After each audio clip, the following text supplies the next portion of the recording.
Wanita yang sedang merokok ini memiliki kekuatan super. Dia juga seorang gadis salon. Xiao Li dapat melihat pikiran seseorang saat sedang mencuci rambut pelanggan. Di bawah air yang mengalir, dia tahu apa yang dipikirkan pelanggan itu.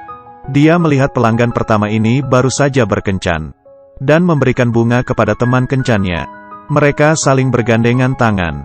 Ini adalah rahasia seorang pria. Pelanggan wanita kedua adalah seorang pasien depresi. Tiap hari dia berpikir untuk bunuh diri. Tapi setiap dia melihat ke bawah, wanita ini kembali mengurungkan niatnya. Pikiran pelanggan ketiga ini yang paling sering Xiao Li lihat.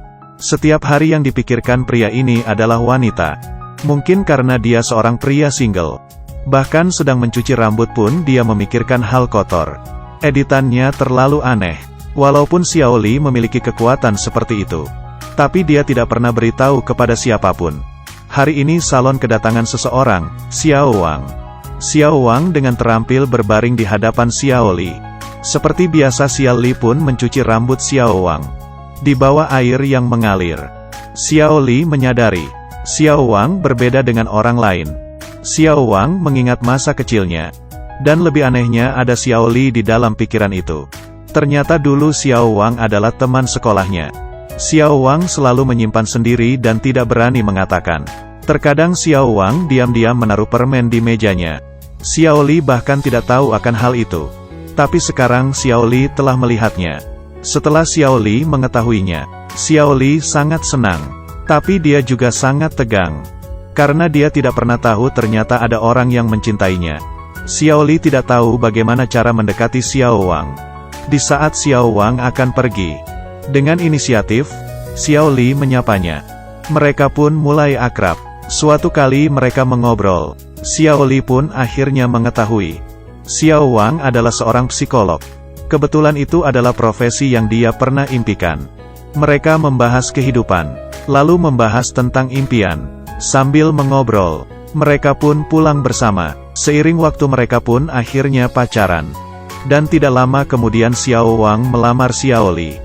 Xiao Li pun menerima lamarannya. Setahun kemudian, Xiao Li hamil.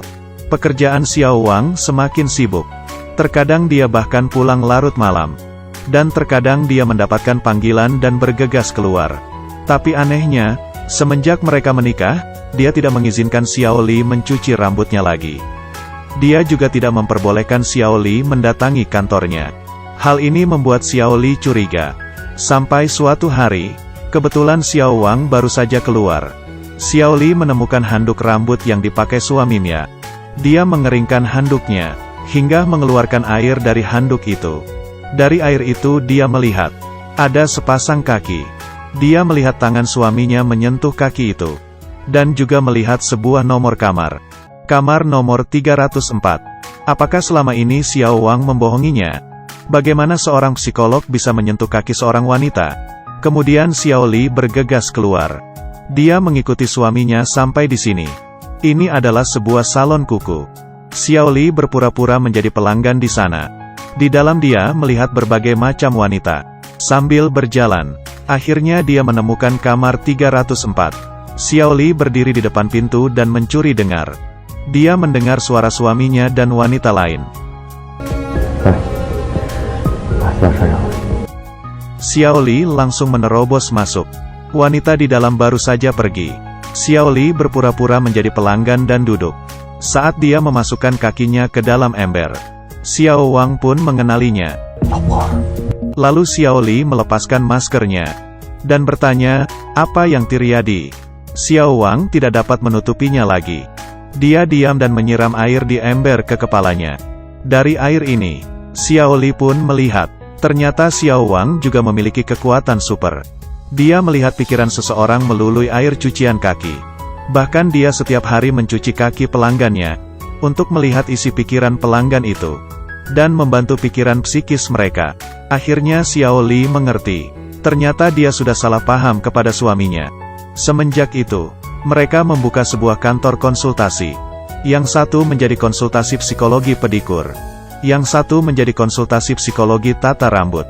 Mereka membantu orang mengatasi masalah. Dan akhirnya mereka saling percaya dan hidup bahagia.